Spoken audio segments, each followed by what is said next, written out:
네, 반갑습니다, 여러분.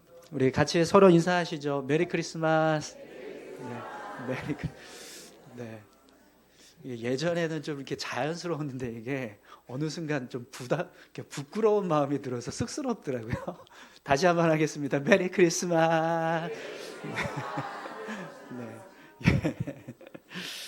네. 오늘은 예수님의 탄생을 기념하는 이제 성탄절입니다. 이제 다른 말로 하면 예수님의 생일이다 이렇게 말할 수 있습니다. 네, 여러분 생일 선물 많이 받아보셨죠? 네, 별로 못 받아보셨나 봐요.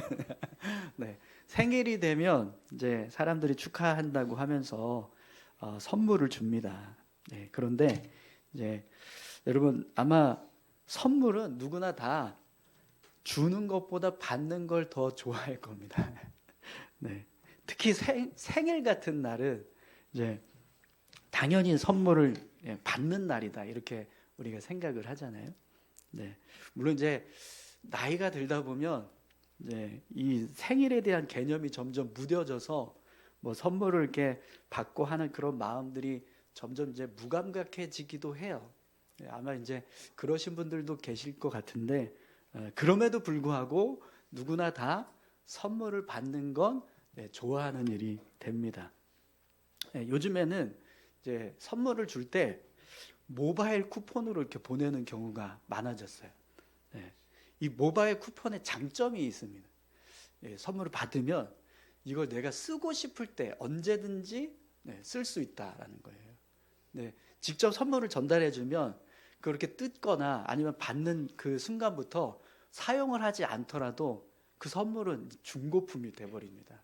근데 모바일 쿠폰은요, 받아도요, 그걸 이제 내가 원하는 때에 받고 싶으면 이제 주소만 입력해가지고 배송을 하면 바로 새 걸 받을 수 있어요. 그리고 모바일 쿠폰을 보여주면 바로 내게 원하는 그 선물과 똑같은 새 것을 나에게 줄 수 있습니다. 그렇기 때문에 이 모바일 쿠폰의 장점은 보관이 용이하다. 편리하게 쓸 수 있다. 원할 때 쓸 수 있다. 이런 장점이 있습니다. 근데 이제 굳이 이 모바일 쿠폰의 단점을 찾는다라고 한다면 사실 선물은 이제 받는 기쁨도 있지만 사실 주는 기쁨도 있거든요. 선물을 받은 사람이 막 기뻐하고 자신이 원하는 선물을 받았을 때 막 즐거워하는 모습을 보면 그 모습을 보고 있는 것만으로도 만족감이 든다는 거죠. 그래서 선물을 직접 전달했을 때 오는 그 기쁨이 있는데 이 모바일 쿠폰은 그냥 핸드폰으로 쓱 이렇게 보내버리니까 이게 선물을 줬지만 준 것 같지 않은 그런 느낌이 들 때가 있다는 거죠. 그래서 선물을 직접 주는 것보다 그만큼 주는 기쁨이 덜한 모습이 되기도 합니다. 여러분 오늘 우리가 읽었던 본문의 내용을 보시면 동방박사들이 예수님께 세 가지 선물을 드리는 모습을 보게 됩니다. 근데 여러분 동방박사들이 예수님께 선물을 드리는 이 모습도요, 그 과정을 생각하면 동방박사들이 선물을 드린 것 자체가 굉장히 귀한 일이라는 걸 알 수 있습니다.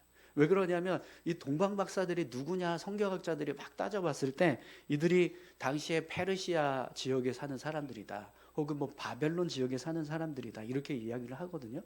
그러면 페르시아나 바벨론 지역이면 이 베들레헴까지 왔을 때 거리가요 적어도 1100km 혹은 2000km 떨어진 곳에서 온 거예요.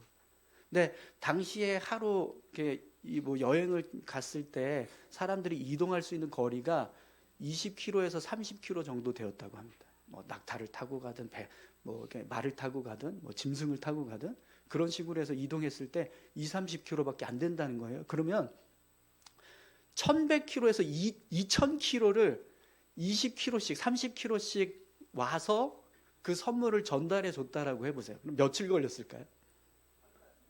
적어도 50일 이상 시간이 걸린 거예요. 이 동방 박사들이 예수님께 찾아와서 예수님께 선물을 드렸을 때 그들은요 수개월을 걸쳐서 그 자리에 온 거. 그러니까 그들이 선물을 드렸을 때 그 선물의 내용도 중요하겠지만 그냥 그들이 선물을 드리러 왔다라는 것 자체가 너무나 귀한 선물이 될 수 있다라는 거죠. 이렇게 여러분 선물은요 직접 주는 소중함이 있어요. 오늘 저와 여러분들이 선물을 받는 기쁨도 누리시지만 선물을 주는 기쁨을 누리실 수 있기를 축원합니다. 자, 그래서 오늘 본문의 내용을 보면 이제 동방 박사들이 아기 예수님께 선물을 드리는 모습을 보게 됩니다. 근데 여러분 사실 이 이야기는 우리가 너무나 잘 아는 이야기입니다. 어릴 때 주일학교 때서부터 듣고 보고 찬양도 하고 오늘도 그렇게 찬양하고 했지만 심지어 연극까지 하면서 이 동방 박사들의 이야기를 우리가 너무나 잘 알고 있어요. 자, 그래서 얼마나 잘 알고 계신가 한번 테스트를 한번 해보겠습니다. 우선 여러분 동방 박사들이 예수님께 드렸던 선물이 뭐죠? 네, 너무 잘하시네요. 네, 제가 그걸 이제 테스트를 하려고 질문을 드리진 않았겠죠. 네. 자, 그러면 이 세 가지 선물이 어떤 의미일까요? 예수님께 이 세 가지 선물을 드렸는데 왜 동방 박사들이 황금과 유향과 몰약을 예수님께 선물로 드렸을까요? 여러분, 황금이 뭘 의미할까요? 황금은요, 왕의 통치와 권세, 부와 명예와 영광을 상징합니다. 그래서 당시에 고대 근동에서는 왕이 태어나면 황금을 선물로 바쳤다고 그래요.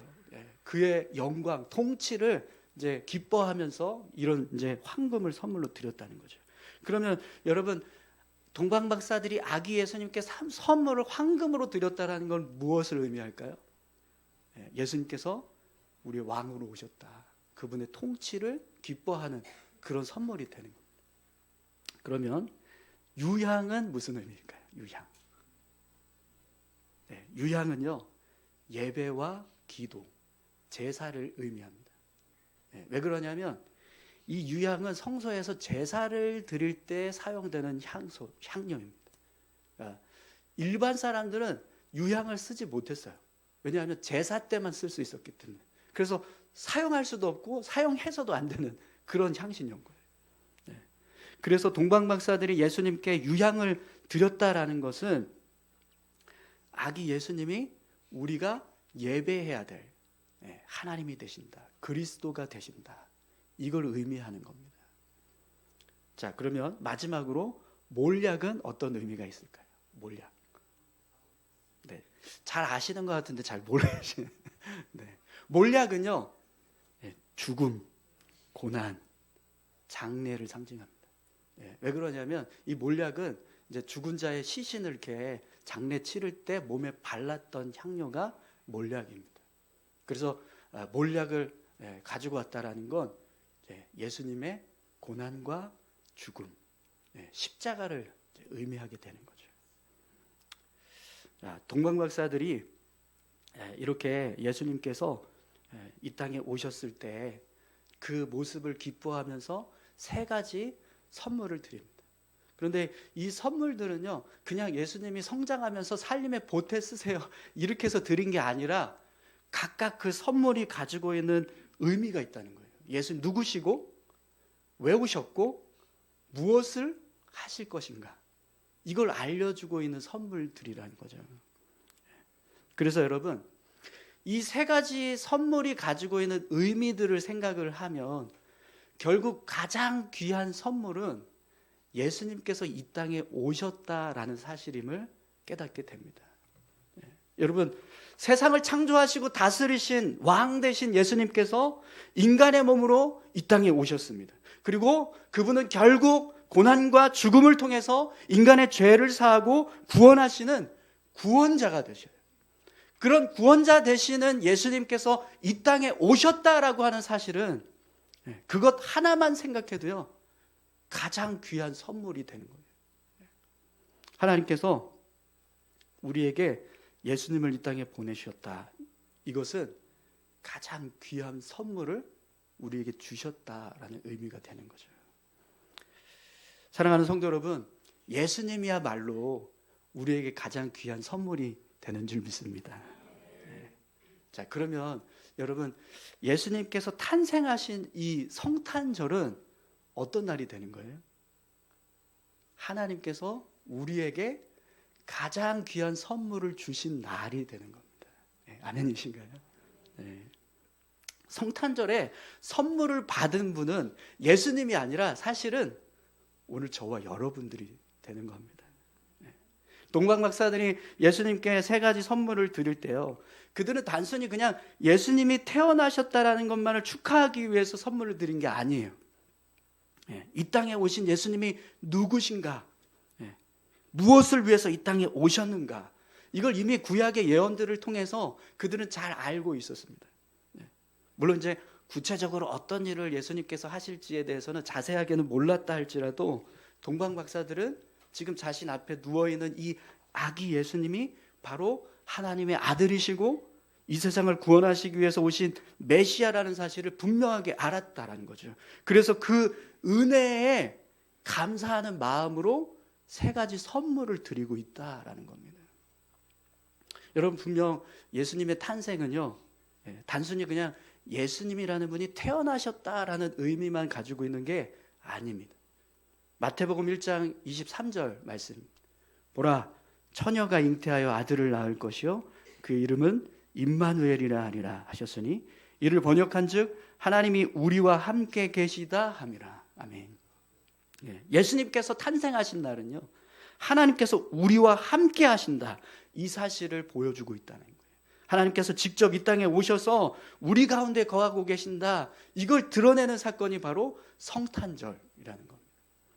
또 여러분, 예수님의 탄생은요, 인류를 구원하시기 위해서 구원자가 오셨다라는 사실을 우리에게 알려주고 있습니다. 마태복음 1장 21절 말씀, 아들을 낳으리니 그 이름을 예수라 하라. 이는 그가 자기 백성을 그들의 죄에서 구원할 자이심이라 하니라. 아멘. 여러분, 예수님께서 인간을 구원하시기 위해서 이 땅에 오신 구원자가 되신다라는 걸 믿으십니까? 네. 그렇기 때문에 예수님은요, 우리에게 이 성탄절은 가장 귀한 선물, 그 선물을 우리에게 주신 그런 모습이 되는 겁니다. 사랑하는 성도 여러분, 예수님께서 이 땅에 오신 것이 하나님께서 우리에게 가장 귀한 선물을 주신 은혜의 모습이 되는 줄 믿습니다. 자, 그렇다면 여러분, 이 성탄절이 우리에게 가장 귀한 선물을 주신 날이라고 한다면 우리는 그 은혜에 감사하는 마음으로 동방 박사들처럼 우리도 예수님께 선물을 드려야 되지 않겠습니까? 오늘 본문에서 동방 박사들이 예수님께서 세 가지 선물을 드렸던 그 모습은 자신들에게 가장 귀한 선물이 되시는 예수님께서 이 땅에 태어나셨다라는 사실을 깨닫고 그 은혜에 감사해서 세 가지 선물을 드리고 있는 겁니다. 하나님께서 이 세상을 구원하시기 위해서 그리스도 메시아를 우리에게 보내주셨다. 그 구원자 되시는 아기 예수님을 만났으니 그 은혜가 얼마나 감사한가. 그래서 그 은혜에 감사하는 마음으로 우리가 예물을 드린다. 이래서 세 가지 예물을 드리고 있다는 거죠. 그렇다면 여러분, 하나님은 동방 박사들뿐만 아니라 오늘 저와 여러분들에게도 가장 귀한 선물이 되시는 예수님을 보내주신 줄 믿습니다. 그러면 그 사실을 우리가 믿는다면 우리 역시 동방 박사들처럼 동일한 선물을 받았으니 그 예수님을 향해서 그 은혜에 감사하는 마음으로 선물을 드려야 한다는 거죠. 여러분, 오늘 우리가 예수님의 탄생을 생각할 때 그 은혜가 얼마나 귀하고 값진 은혜인가를 분명 아신다면 오늘 이 예배의 자리에 나오실 때 우리는요, 절대로 빈손으로 나와서는 안 될 겁니다. 그래서 목사님, 제가 성탄절 감사원금 들고 나왔습니다. 혹시 이렇게 생각하시는 분은 없으시죠?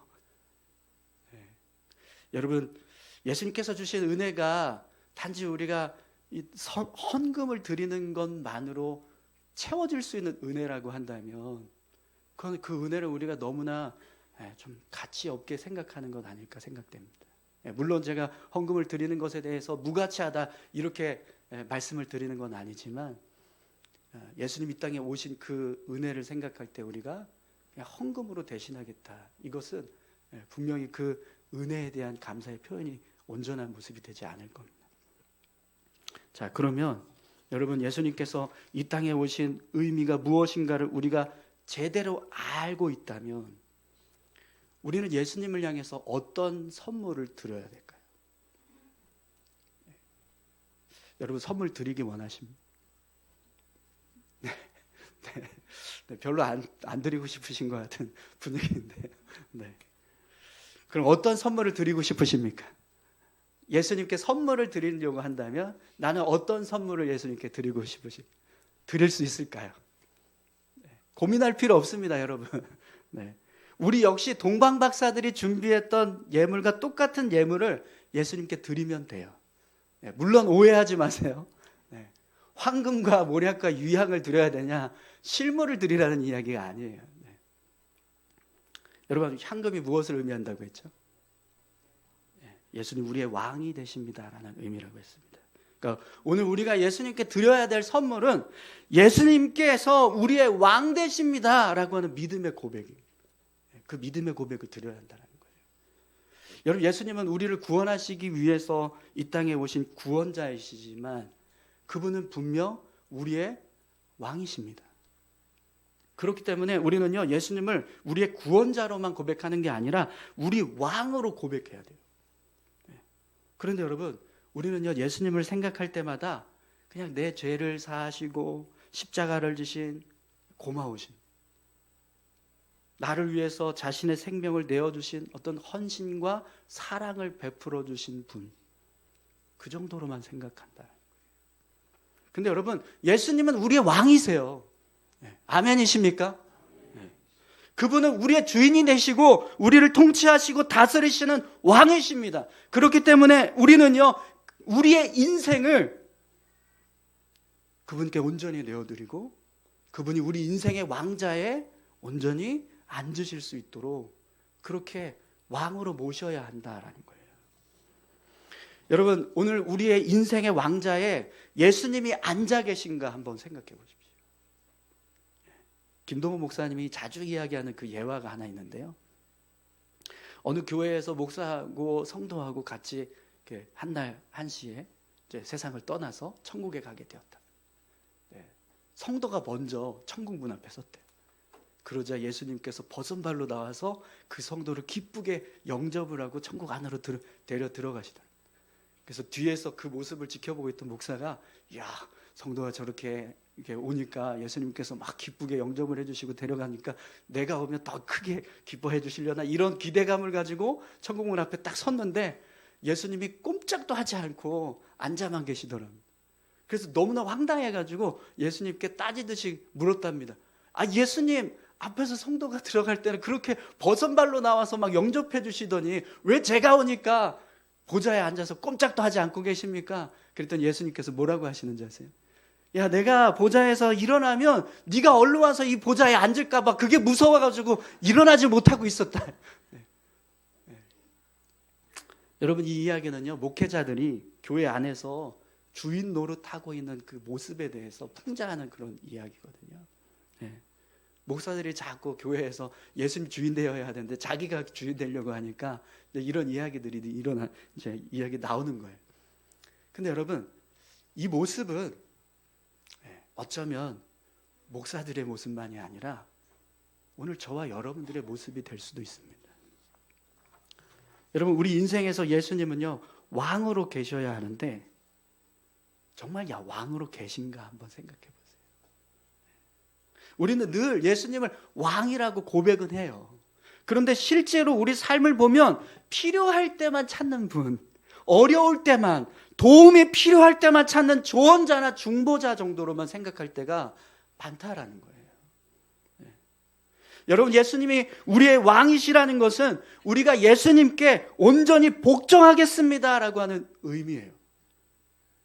예수님 우리 인생의 중보자나 조언자 정도가 아니라 우리를 다스리시고 통치하시는 왕이시다. 그렇기 때문에 우리는 그분의 뜻에 온전히 순종하고 복종하며 살아야 한다. 이것이 바로 예수님을 우리의 왕으로 모신 모습이라는 겁니다. 사랑하는 성도 여러분, 오늘 저와 여러분들이 예수님을 왕으로 모실 수 있기를 축원합니다. 예수님 우리의 왕이십니다. 왕이 오셨습니다. 찬양만 하지 말고요. 정말 우리 삶의 왕으로 그분을 모실 수 있기를 축원합니다. 또 여러분, 오늘 동방박사들이 예수님께 유향을 드렸습니다. 이 유향이 어떤 의미라겠죠? 예배. 우리가요, 예수님께 드려야 될 선물은 예수님을 예배하겠습니다. 이 믿음의 고백을 드려야 한다는 거예요. 성경에서 예배라고 하는 단어가 아주 여러 가지로 쓰여져요. 샤하라고 하는 단어가 쓰여질 때는 엎드리다, 경배하다 이런 뜻이 됩니다. 또 아바드라고 하는 단어로 쓰여질 때는 섬기다, 순종하다 이런 뜻을 갖게 돼요. 야레라는 단어로 쓰여질 때는 높이다, 경외하다 이런 뜻이 됩니다. 그러니까 예배라고 하는 단어는요, 그냥 한 가지 모습만 있는 게 아니라 굉장히 여러 가지 의미들이 다 담겨져 있다는 거예요. 그러니까 우리가 하나님을 예배할 때, 예수 그리스도를 향해서 예배할 때 우리 자신을 낮추고 예수님을 높이는 모습이 되었을 때 그 모습이 예배라는 거예요. 우리가 예배를 드릴 때 우리 몸과 마음을 다해서 예수님을 섬기는 것, 그것이 예배라는 거죠. 예수님을 사랑하고 두려워하는, 경외하는 마음을 가질 때 그것이 예배라는 겁니다. 그럼 여러분, 여러분들의 예배는 그런 예배가 되고 계신가? 한번 생각해 보십시오. 구약의 예배는 제사예요. 그죠? 네. 근데 제사 드리는 모습을 보면 어떻게 드리냐면 제물을 희생시켜서 그 제물을 번제단 위에 놓고 불태워서 완전히 그냥 다 태워버리는 그런 제사를 드립니다. 네. 그래서 구약의 이 제사를 드리는 사람들은요, 하나님께 예배를 드리는 모습이 어떤 모습인가를 알았어요. 사실 구약의 제사는 내가 그렇게 제물처럼 희생이 돼서 하나님 앞에 드려져야 되는데 그렇게 못하니까 대신에 제물을 그렇게 드려서 하나님께 드립니다, 이 의미잖아요. 그래서 제사를 드리는 사람들은요, 하나님을 예배한다는 것이 그냥 하나님께 어떤 은혜를 받거나 뭔가를 얻기 위한 시간이 아니라 나를 드리는 시간이다, 나를 온전히 내어드리는 시간이다 라고 하는 의미를 알고 있다는 겁니다. 여러분, 예배는요, 구경하는 시간이 아닙니다. 나를 드리는 시간입니다. 설교자의 설교를 듣고 막 감동을 받고 막 은혜를 받는 그런 시간이 아니라는 거예요. 나의 몸과 마음을 드리고 나의 시간과 물질을 드리고 나의 헌신과 섬김과 희생을 드리는 시간이 예배라는 거죠. 여러분, 다윗이요, 법궤를 예루살렘으로 옮길 때 6걸음마다 제사를 드렸다고 그래요. 살찐 소와 살찐 짐승을 제물로 바치는 제사를 드렸다고. 그러니까 법궤를 제사장들이 메고 6걸음을 가면 멈춰서서 소를 드리고 살찐 짐승을 드리는 제사를 드렸다는 거예요. 그런 식으로 해서 법궤가 예루살렘까지 옮겨지도록 했다라는 거예요. 그럼 여러분, 그 일을 하기 위해서는 얼마나 많은 제사를 드렸을까요? 얼마나 많은 제물이 드려졌을까요? 그 제물을 드리기 위해서 얼마나 많은 사람들이 헌신하고 수고하고 섬기는 일을 했을까요? 여러분, 이 제사는요, 그냥 단숨에 끝나는 게 아닙니다. 한번 드려질 때마다 그게 다 태워질 때까지 하나 맞춰지는 거예요. 그러면 여러분, 6걸음마다 제사를 드렸으면 얼마나 오랜 시간 동안 제사를 드렸겠어요. 굉장히 오랜 시간 동안 계속해서 제사를 드리면서 그렇게 나아가는 거예요. 그러니까 여러분, 예배가 길더라도요, 불평하지 마시기 바랍니다. 오늘 예배 왜 이렇게 길어? 이러지 말라는 거예요. 솔로몬의 1000번제를 한번 생각해 보세요. 1000번의 제사를 드렸어요. 1000번의 제사. 적어도 1000마리의 소가 바쳐지는. 그러면 그 제사를 드리기 위해서 얼마나 많은 사람들이 많은 수고와 헌신과 섬김을 했겠어요. 또 얼마나 많은 시간 동안 그 제물이 드려졌겠습니까?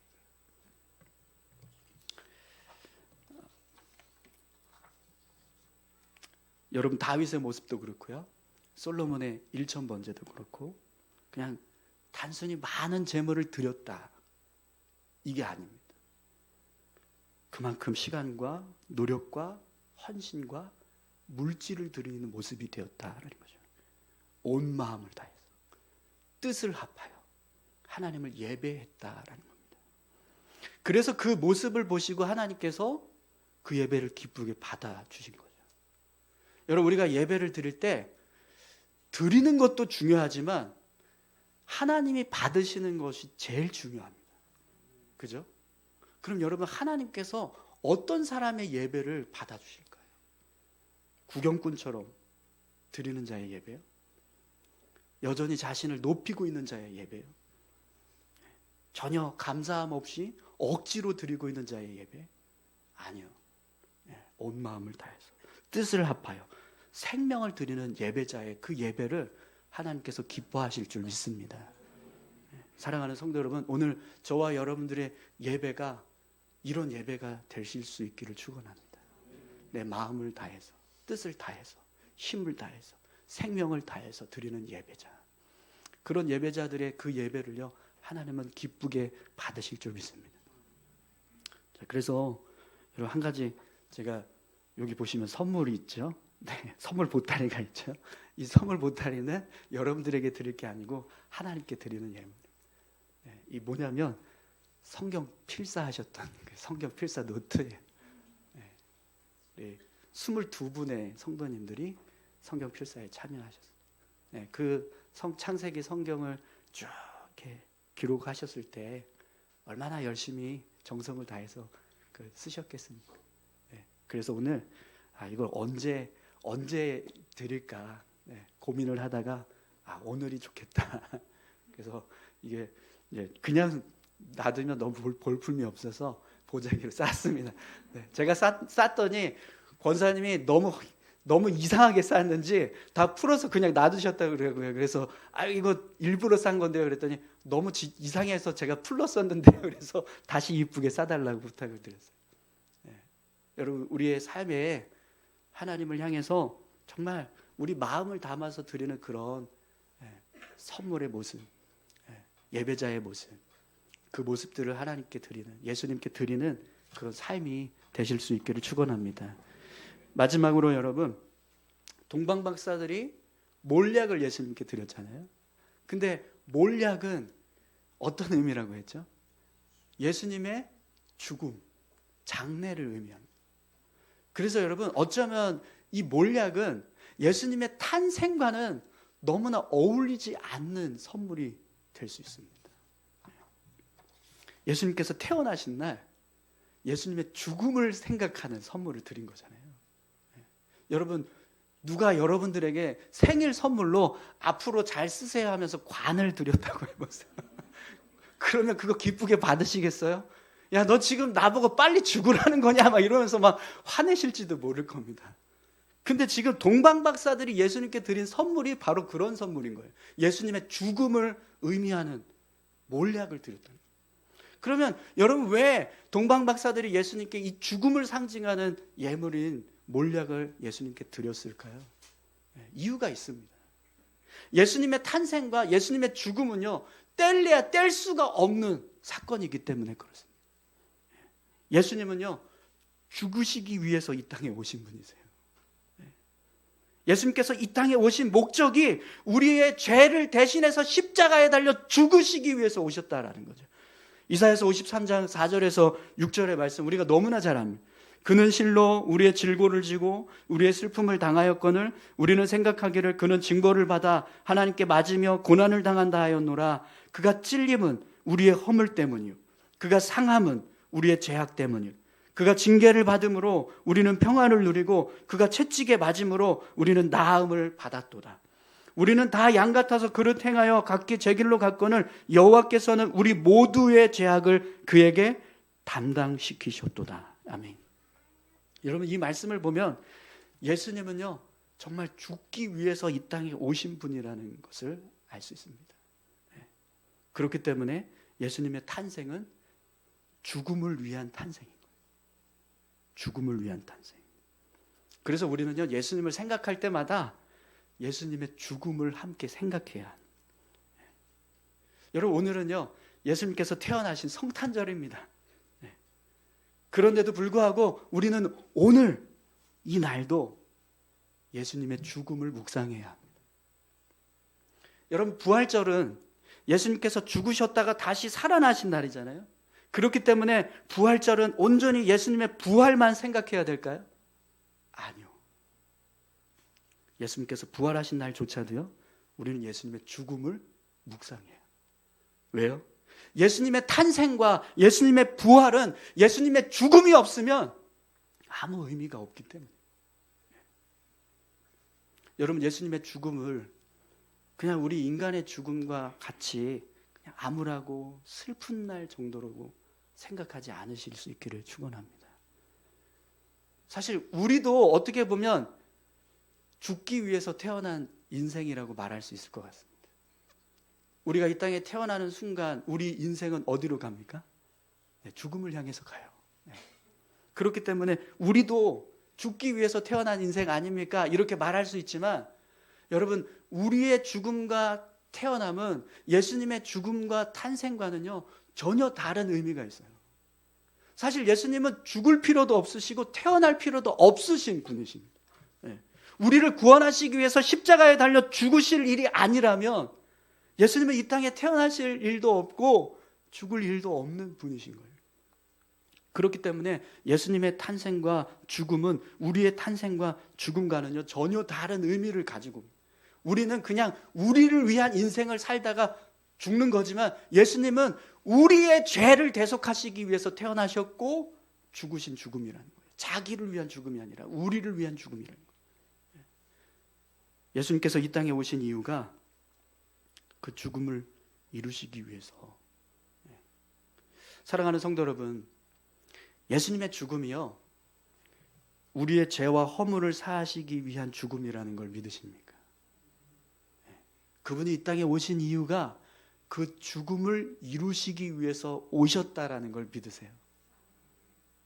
그렇다면 여러분, 우리는 십자가에 달려 죽기 위해서 오신 그 예수님을 끊임없이 생각해요. 예수님을 생각할 때마다 예수님의 죽음을 떠올려야 한다. 그러니까 십자가를 바라보면 우리가 우리를 구원하신 예수님의 그 은혜를 생각하는 것처럼 그냥 예수님을 생각하면 우리는 예수님의 십자가, 예수님의 죽음을 묵상해야 한다라는 거예요. 예수님의 십자가 죽음은요 단지 슬픔과 아픔, 고통과 희생을 의미하지 않습니다.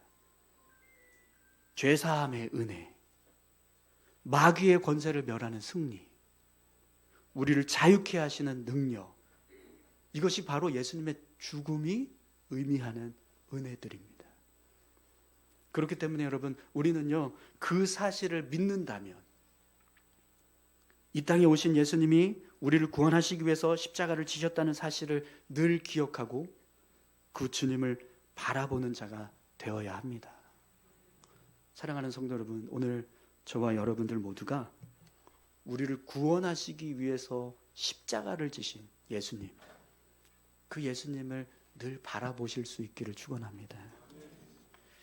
여러분, 아까 제가 선물을 받는 것보다 받는 것도 누리지만 주는 기쁨도 누리자고 했는데, 분명 우리가 선물을 주었을 때 그때 오는 기쁨이 있잖아요.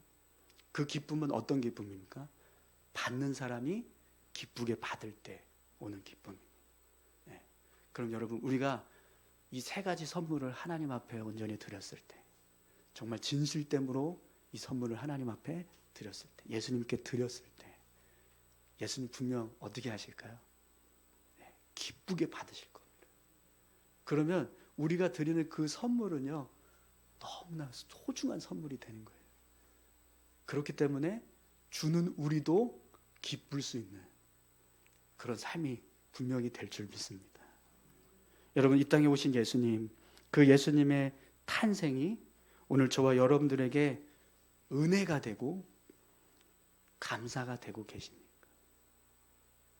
오늘 이 성탄절이 우리에게 가장 귀한 선물을 하나님께서 주신 날이다 라는 사실을 여러분 믿으십니까? 그렇다면 오늘 저와 여러분들도요 동방 박사들이 예수님께 세 가지 선물을 드렸던 것처럼 예수님을 향해서 세 가지 선물을 드리는 귀한 믿음의 삶을 살아가실 수 있기를 축원합니다. 함께 기도하시겠습니다.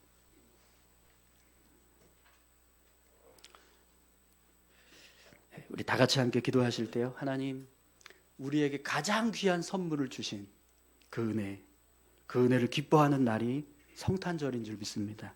이 성탄절에 동방 박사들이 예수님께 선물을 내어드렸던 것처럼 오늘 우리도 그 은혜를 생각하면서 하나님 앞에 세 가지 선물의 모습을 온전히 내어드릴 수 있는 그런 믿음의 삶을 살아갈 수 있게 해달라고 우리 같이 함께 다 같이 기도하기 원합니다. 함께 기도하시겠습니다.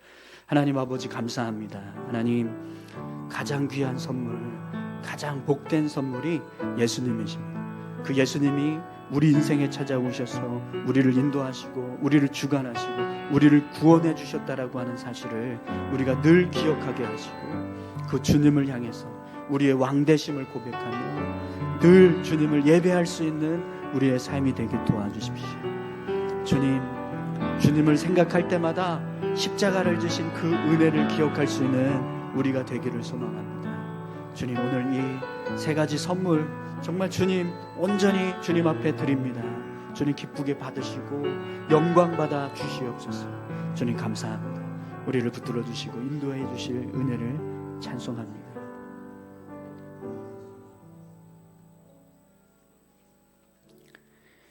하나님 아버지 감사합니다.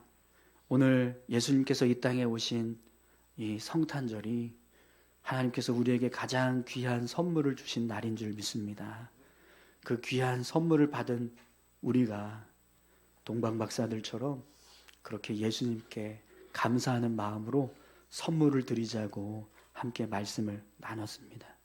주님, 이 말씀처럼 오늘 우리의 삶이 예수님을 왕으로 모시게 하시고 날마다 온 힘을 다해서 예수님을 예배할 수 있는 삶이 되게 하여 주시옵소서.